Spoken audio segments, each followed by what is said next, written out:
It has been a week of hell for the Maltese. People, businesses, and families. Soaring temperatures have led to blackouts across the nation.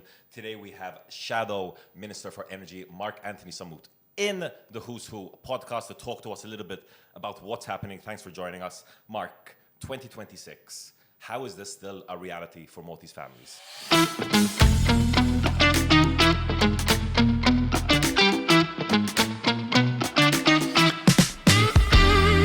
The reality is that we haven't had enough investment in the electricity infrastructure to match up the economic growth and the population growth, which was sustained over these years.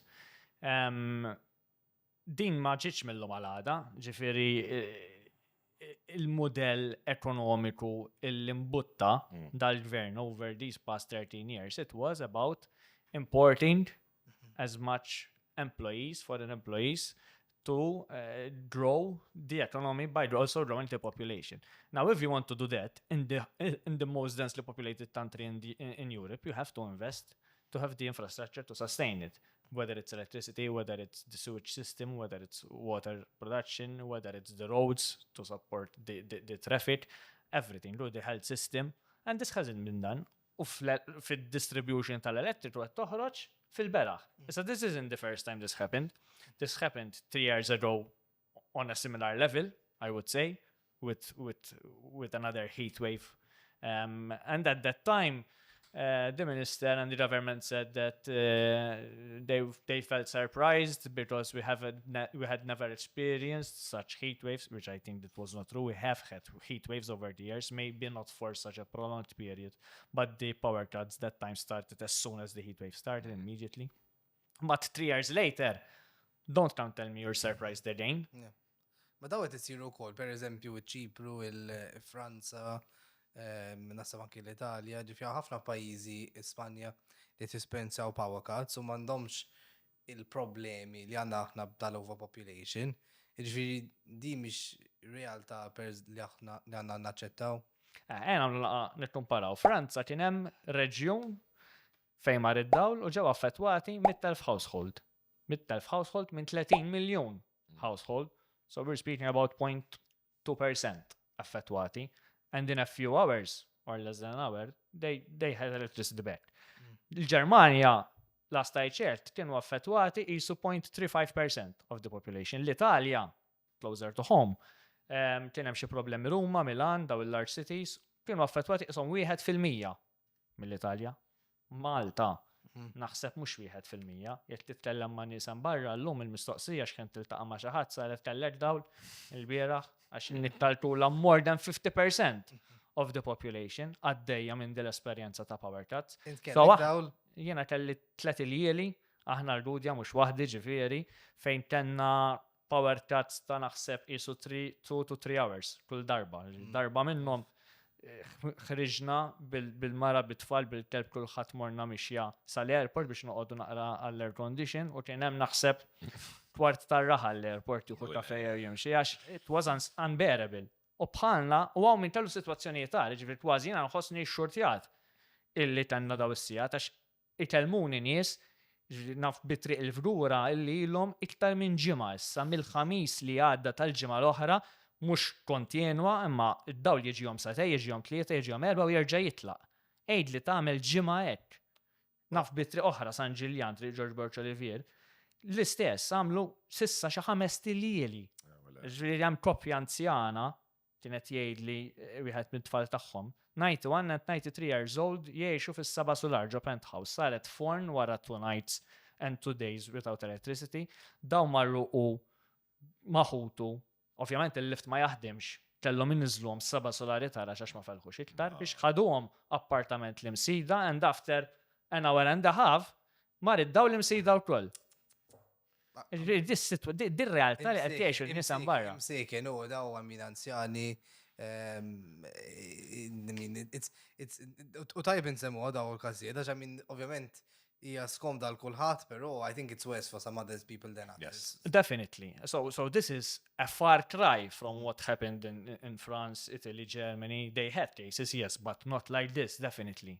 We have aħna għandna network artu bteħ bħalissa, artu bteħ literalment 4 days. And the worst thing, l-ar ħaġa f'da kollu, hija li l-gvern assolutament ma ġvien li tiġi tgħidli sorpriżi, hija sinjala li hija tan kompetenza ġrassa, u ġifieri tafa li ġejja dil heatwave. L-inqas ħaġa li kellu jagħmel il-gvern hija li jippjana l eventwalità. Mela orrajt jafu li in-network għadhom m'għamlux l-investiment li hemm bżonn biżejjed. Imma mhux tħallija lotterija issa naraw x'ħajġri, għalmenu lesti cooling centers fil-lokalitajiet għal-anzjani bħal dawn, lesti helpline għal-anzjani bħal daw, illi xi ħadd ikun jista' immur għalihom u jtihom naqar relief x'imkien fejn jistgħu jistrieħu taf kif, mhux xejn. Yeah. You're the shadow minister for energy. Have you spoken to the minister for energy, Miriam Dalli? Have you given her some ideas? What's the feedback from your counterpart in the government? No, I haven't spoken to the minister about what's happening. I have submitted parliamentary questions to try to get some transparency. For example, f'dawn it-3 snin il-Ministru l-Gvern ftaħru illi infaqna 140 miljun fil-network ta' distribution. Tajjeb, illi suppost tella issolvit il-problema biex ma jerġax jiġi bħal 3 snin ilu. Issa jien nixtieq inkun nafu tlabt fil-Parlament breakdown ta' dawn il-140 miljun kif intefqu. Issa nkun nafu kemm minnhom intefqu fuq tables u tal-imma tip, kemm minnhom intefqu fuq equipment, transformers, switchgears, kemm minnhom intefqu sempliċement fis-civil works biex tħaffru trenet biex jingħata tarmak fuq toroq li kienu għadhom kemm saru ġodda. Jiena nixtieq ikolli breakdown. Il-Ministru s'issa di ma tagħtix. Kolma qalt li infaqna 140 miljun reġet meta saqsejta u jiena naħseb hemmhekk għandna bżonn daqsxejn ta' differenza tagħmel jekk nafu il-breakdown sieħ tax-xogħlijiet.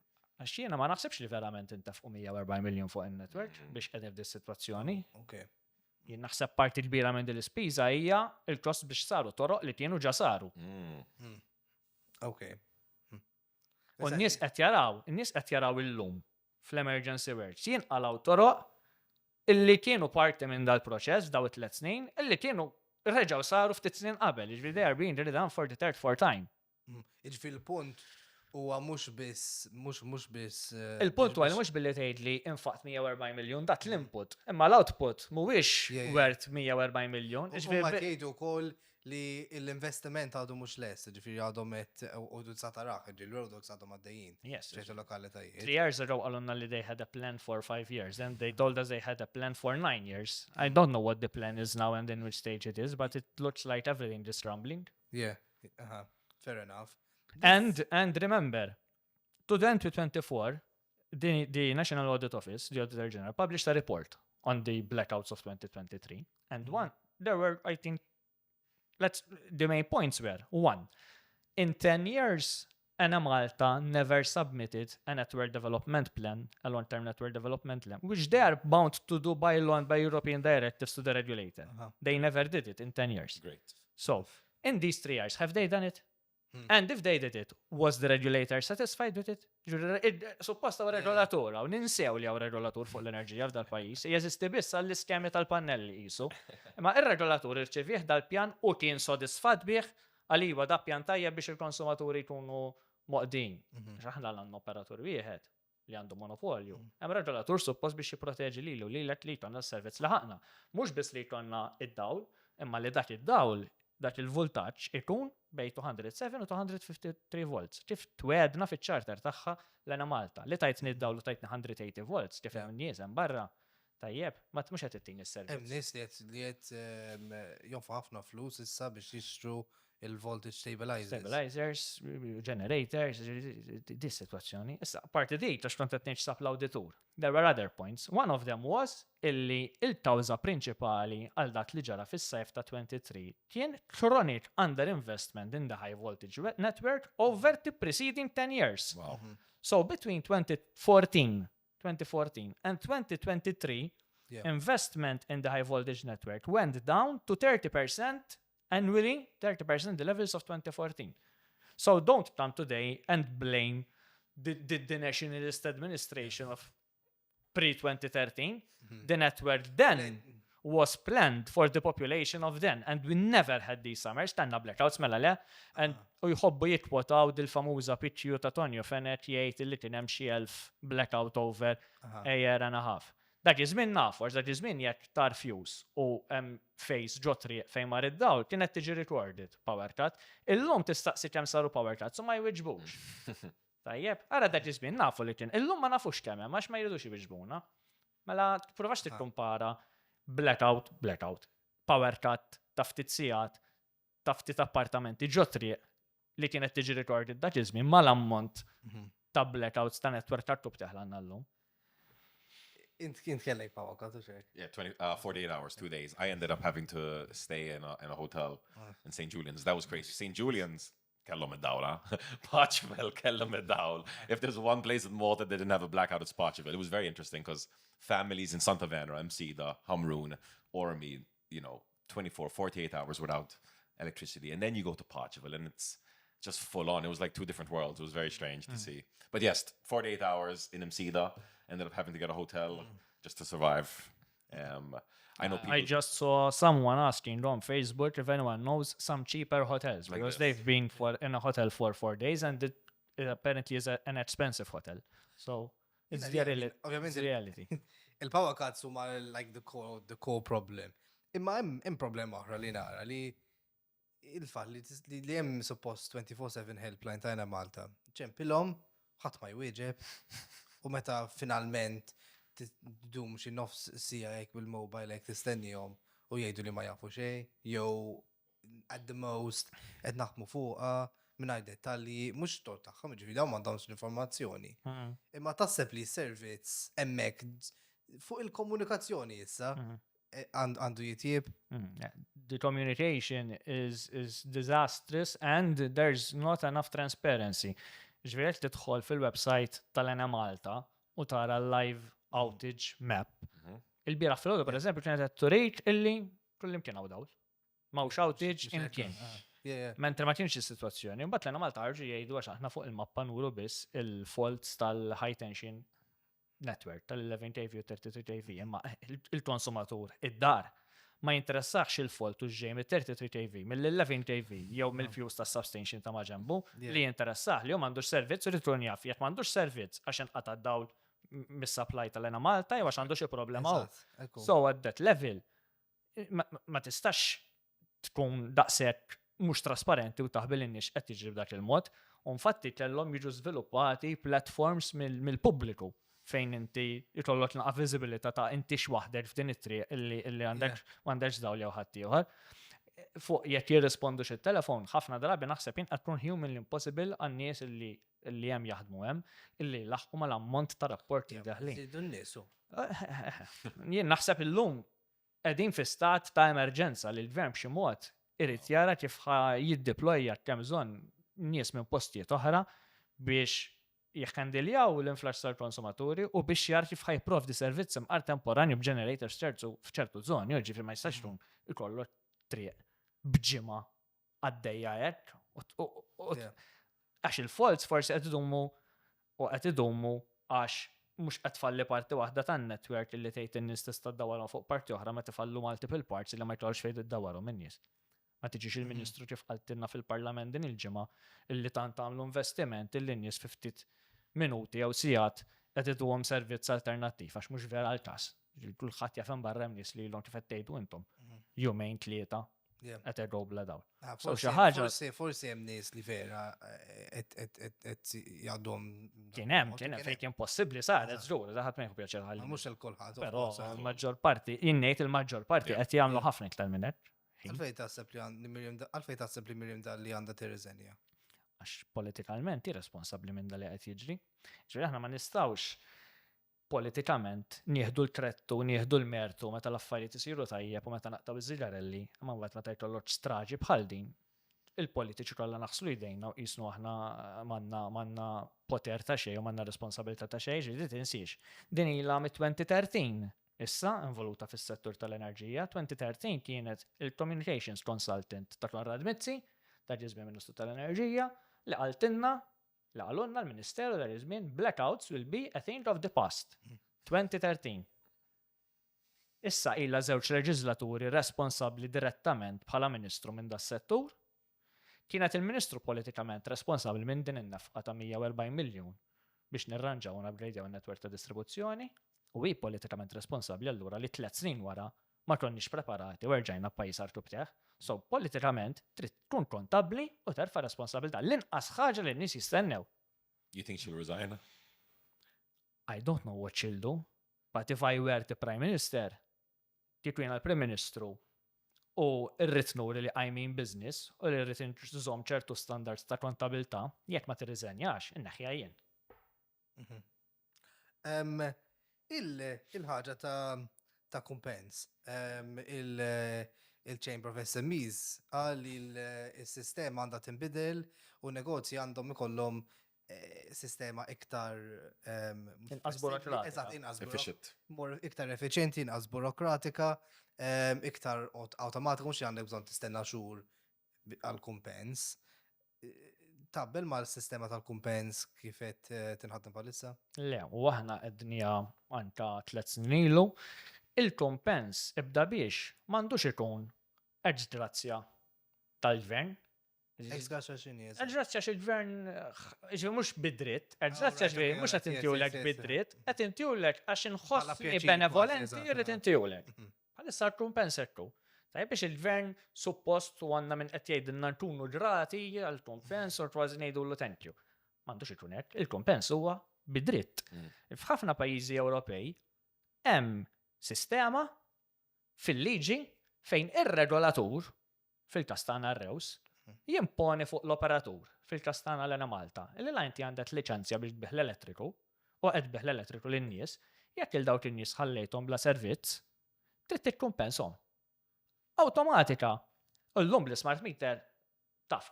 L-ena Malta ħadklu taf kulħadd hemm għamel ħin mingħajr servizz. So, inti għamilt 6 sigħat bla elettriku, fil-kont tirċievi credit compensation ta' ammont. Għamilt 24 hours mingħajr elettriku, fil-kont ħat irċievi compensation credit tal-li kont bla servizz ta' ammont ikbar. Skont kemm għamilt ħin bla dawl. U l-istess għall-businesses. Tajjeb, u hekk għandha tkun is-sistema, aħna dik imbuttajna f'ħafna pajjiżi Ewropej teżisti. Inti huwa dritt tiegħek il-kompens għandek bżonn tgħid thank you lill-gvern u laqqas thank you lill-Ministru u di qed issir iktar importanti f'pajjiżna wkoll għax aħna tensix l-operatur l-ena Malta llum m'għadux il-gvern huwa part privatized. Ekku. Hija PLC l-ena Malta, 30% tagħha hija tax-Xandra Electric. Għandha tkun l-ena Malta bit-30% shareholding tax-Xandra li tikkumpensani li ma tagħtniex servizz, mhux il-gvern, it-taxpayer. Vera, mill-gvern ċiniż involut ukoll. Mhux hekk. Ma dafu il-dawl per se u fuq l-appliances, per eżempju, ħafna businesses li telfu l-appliances, mhux appliances żgħar, appliances li swawhom eluf kbar ta' euro, freezers, jew ovens, daw restaurants qed ngħidu ma anki beauty salons per eżempju. Mhux hekk. Daw dal-kumpens tal-tajna Malta mhux biżejjed għalihom, let alone ukoll l-ikel, all the spoiled food, daw anki għan-nies, ġew ħafna affarijiet li meta taħseb fuqhom ħela kbira ta' flus u xek. Il-gvern x'jista' jagħmel, kif jista' jikkumpensahom? Hemm diversi modi fejn jidħlu appliances u damages fiżiċi. Inti ovvjament tista' jkollok rapport li għandek ħsara ikkawżata mis-supply tal-voltaġġ and you should be able to claim with an Malta for it. Diġà suppost teżisti dit l-iskema għalkemm minna fl-prova jużat kultant issiba vera diffiċli illi tieħu raġun, però teżisti u għandha tintuża. Però fejn jidħlu businesses f'pajjiżi oħra jeżistu skemi fejn il-kumpens li tieħu ikun proporzjonat mat-turnover li tagħmel. Jekk inti f'ġimgħa is-soltu tagħmel turnover ta' ċertu ammont u inti għamil ġimgħa magħluq ħabba l-electricity cut, il-kumpens li tieħu jrid ikun ibbilanċjat mat-turnover li soltu inti tagħmel f'ġimgħa. Biex tukkompensak Għal loss of business. That's an interesting one. Do you think the worst of this summer's over? Like this was a very, very tough week for Malta. Għadna fl-Ulju. But we're still in July. Is the worst over, or can we expect another week to come? Santa Maria week, for example. I don't think it's all over yet, no. Because what we're doing now is patching up. We're patching up, we're fixing and Malta and the workers اللي ninżalhom il-kappella You went and visited them, right? Yes. What did you see? So when you went, you were with Alex Borges. I went to Alex Borges and they happened to be replacing the joint just in front of where he lives. So how did the conversation go? What state were they in? Well, most of them have been working day and night with few hours of rest because all shifts are in their own hand. That's why għalhekk aħna ntatlabna li jisma' daw il-ħaddiema illi f'dal istat ta' emerġenza qed iġorru l-peace illi ta' responsabilità ta' nuqqas ta' investiment u ta' falliment politiku ta' ħaddieħor qed iġorru huma daw għandhom jiġu kumpensati finanzjarjament. Daw qed inħallsuhom biżejjed. Qed iħallsuhom bir-rata normali tax-xogħol u wien qed jagħmel l-overtime perata tal-overtime. Però jien naħseb li they need to go more than that too. Ġifieri l-linesmen, it-technicians, l-inġiniera li għaddejjin gas down u fil-liema kondizzjoni għax inti aħna timxi barra f'disħana u tolti ħuqata, aħseb wara ġo trinka. Sħana tal-arja u sħana ħirġa mill-art. Bil-blowtorch tipprova ssewwi ġojn. Prova marra tipprova tara l-ara għattar minn ġol flot. Anta minn ikun jaħdem ġol substation. Ġol substation għandet l-apparat għaddej, nimmaġina titla over 50 degrees hemm ġew il-temperatura. So daw għaddej minn sarri fitxu kbir. Nis joffendu għam ukoll. Ma ċertu nies jaħlu ma pero daw. They're just the face, so they're just frustrated. Ma nies li qed jidru. People are frustrated. And next year, 2027, it's going to be the same situation. Are we going to repeat this is this an annual holiday now, the blackout holiday, or will the government finally put something in place? Dimmiex l-ewwel darba li ġrat. So, unless ħanpoġġu bil-qiegħda, narawx qed jiġri u nagħmlu pjan biex illum hawn metodi, jiġifieri there are models which can simulate what's going to happen on the network, fejn huma l-weak points, fejn huma l-joints li hemm ċans li jfallu, fejn għandek taħseb bil-qudiem. U naraw kif ħanippjanaw fit-tul biex dil-biċċa xogħol ma terġax jiġri mhux ħajġri hekk. Ħanibqgħu naraw terpetru. Ma nistgħux ngħidu għax dil-heat wave ta' darba m'għadix ta' darba. Kull sena. So aħna qegħdin f'sitwazzjoni fejn irridu nħarsu lejn x'qed jagħmlu pajjiżi bħal Dubai u l-Qatar meta jgħaddu s-servizzi tal-elettriku daw. Illi għalihom il-heat wave tagħna hija ġurnata normali fir-rebbija. Ma jkollhomx dawn il-power cuts. X'qed jagħmlu eżatt, that's vera, daw. Jiena nixtieq li jsiru numru ta' affarijiet kif forsi tikkalma s-sitwazzjoni. U nixtieq nara audit bis-serjetà ta' kif intefqu dawn il-140 miljun u ħadni l-value money tagħhom. Però nixtieq li jkun hemm ukoll technical audit ta' kif qed isiru, ta' kif qed jiġu moddija l-cables pajjiżna. Jiġifieri meta qed jiġu moddija dawn il-cables mill-Lena Malta. L-Lena Malta titlaq u jiġi l-kontrattur biex jagħlaq it-trinka. Min qed jimmonitorja x'backfill qed nużaw madwar il-cable. Jekk għandux thermal conductivity li kif suppost. Hemm għandna ċertu specifications ibda biex Malta illi il-backfill ta' madwar il-cable jkollu ċertu conductivity, below certain amount of moisture biex il-heat tista' isħana tiddissipate b'ċertu mod. Hemm daw requirements u xi ħadd qed jimmonitorja x'qed jitfal kontrattur bħala backfill biex daw requirements jintlaħqu. L-spacing bejn il-cables jien naf f'ċertu pajjiżi jittara l-specs ta'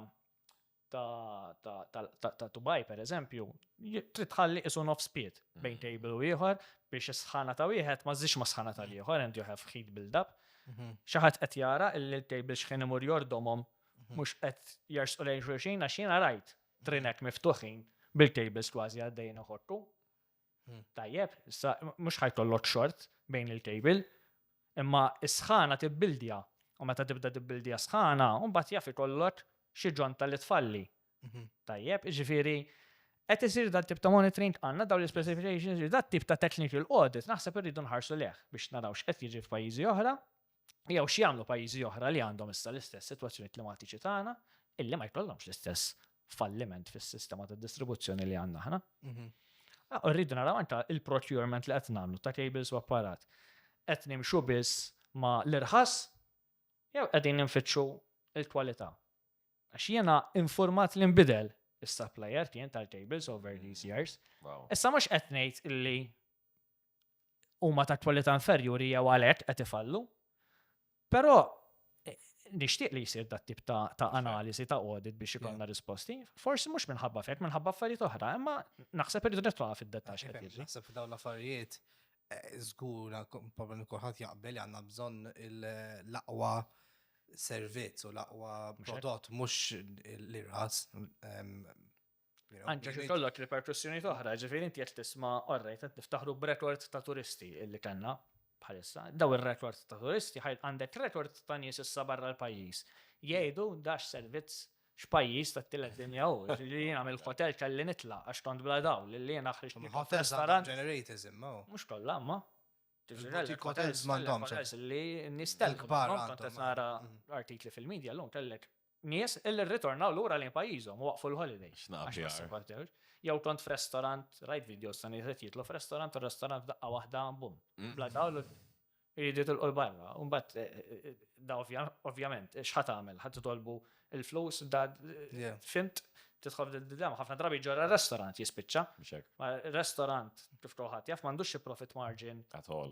Razor thin. So Eżatt, x'jagħmlu? issa x'jiġri mbagħad? X'jiġri mbagħad? Dat turist ħajmur jagħmellek ritlam ħażin. Mela t-turist li ġej sena d-dieħla, żgur mhux ħajkun turist ta' kwalità mbagħad. Jekk irridu nġibu quality tourism, irrid ikollok a quality country. Basics. At least the At basics. least the basics. Taħseb li il-fatt li palissa għandna sistema li qed nissussidjaw l-electricity bills ta' kulħadd, it's ovvjament qed tgħin l-ekonomija, imma m'hawnx hemm argument li naħseb il-Malta Chamber qed jagħmluh li m'hawnx hekk rewarding tal-effiċjenza tal-enerġija. Jiġifieri bis-sistema li għandna m'hemmx inċentiv li tuża inqas enerġija. Ma taħsibx li l-sistema għandha tinbidel ngħidu li mhux vera il-gvern huwa responsabbli ma fl-aħħar mill-aħħar aħna kollha nużaw l-enerġija, nużaw l-air conditioners u jekk u m'hawnx inċentiv pereżempju biex xi ħadd jixel l-air conditioner għal 24 jew 25 minflok 20 jew 19. Kif inhu mibni l-kont għandek inċentiv għax inti tibda tħallas bit-10 cents. Jekk bist ċertu ammont ta' units ħadu tħallas bit-13. Jekk bist ċertu ammont ta' units ħadu tħallas bit-16. Jekk bist iktar ħadu tħallas bit-32 u bit-64. U qed tissussidja lil ħadd ieħor, mhux qed tiġi sussidjajt int ta' dik l-ammont żejjed. U hemm inċentiv ieħor li tindaħal fit-2008 tal-eco reduction jekk tiżammejt over the period below a certain threshold, depending on the number of residents, you get a 25% discount. Issa, aħna fil-kampanja għedna li dik għandha tiġi ftit revised, għax il-tip ta' konsum ta' nies inbidel biex forsi tagħmel sens biex anke minn pereżempju Għandu għal singles u xek. Jeżisti għas-singles ma tantu baxx li kważi ma jeżistix għax ħadd ma jilħu. Ma tiġi adjusted ħadd inċentivhom anke minnu single li jkun kapaċi jistajl u allura jipprovew nara attent. So kif inhu mibni l-kont tagħna staggered, ma naħsibx ma jinċentivax, jinċentivat. Forsi jrid tram daqsxejn ta' awareness li jisma' għal xejn qed tagħmel air condition 8. Tagħmilx air condition 18 għalfej. 22, 23, 24. Kondu. Ma anta biex torqod, amma fejn toħroġ il-quilts biex tibqa' bil-quilts tax-xitwa u tagħmlu 18 air condition. Rrid dak il-kuxjenza, issa forsi jtunaw min jaffordjaw fimt, u għaxet tagħmlu da discount fil-kont, u għertu xielu kienu għan kontent inħallas, basta. Ma rrid hemm forsi daqsxejn tal-awareness biex taħseb naqra wkoll, speċjalment f'ċirkustanzi bħal dawn fil-komunità. Mhux qed ngħid li r-responsabilità hija totalment fuq in-nies għax ir-responsabilità finalment hija fuq min qed jippjana l-infrastruttura, però li jkun hemm daqsxejn kampanji ta' awareness biex in-nies forsi f'perjodu bħal dawn joqogħdu daqsxejn iktar attenti biex jaħsbu fil-komunità, ma naqsibx jittellef. Anki pereżempju ma talix l-air conditioner biex hawn f'kamra vojta. L-inqas ħaġa, l-inqas ħaġa ma. Basics again. Tajjeb. Aha. Le, naħseb. Aha, just x'għad nista' ssib fuq il-generation, ġifieri palissa il-problema tidher li hija il-distribuzzjoni u xejn. Imma taħseb li jista' jkun li jekk id-domanda tkompli tikber se jkollna problema bil-generation ukoll, jew bil-interconnectors it-tieni u issa ġej it-tielet se jkollna biżejjed ġenerazzjoni, jew problema ikbar hekk on the horizon. Ara, kif qegħdin illum, maħniex totally safe, infatti, il-gvern kellu jġib l-emergency generators stand-by f'dalli mara s-sajlhom hemm mis-sena l-oħra biex f'każ ta' xi failure, immaġina jmur l-interconnector issa. Meta qed nitkun smaw 761 l-aħħar li rajt il-peak, Yeah. meta what we've had it. Żgur iridu nsaħħu fuq dawk il-generators li hemm dalli mara. So we are qegħdin lura biex ikonna tieni interconnector jaħdem, ġda kellu jkun last year, sena l-oħra, 2025. And they're saying it's going to end. It-tieni this year, interconnector. right? So post għandu jkun less this sena. You think so? You think they'll hit that target? I mean, jena t-noqot fuq l-istqarijiet tal-gvern li by the end of this year dal-interconnector ħajkun qed jaħdem.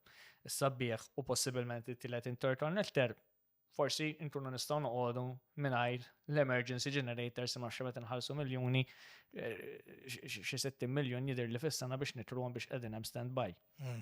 Tajjeb. Però at this stage l-ikbar issue mhijiex il-generation. Ovvjament inti tibqa' taħseb għax ħajbqa' jkollok trabbir, ħajbqa' jkollok konsum jola. So trid tibqa' tippjana il-generation, però l-limit mhux qegħdin nersqu ħlif għal fatt tal-każ ta' fault u għalhekk hawn l-emergency generators. Il-limit ma jidhirx li huwa il-generation at this stage, l-ikbar limit huwa in-nuqqas ta' investiment li kellna fid-distribution network over these 13 years.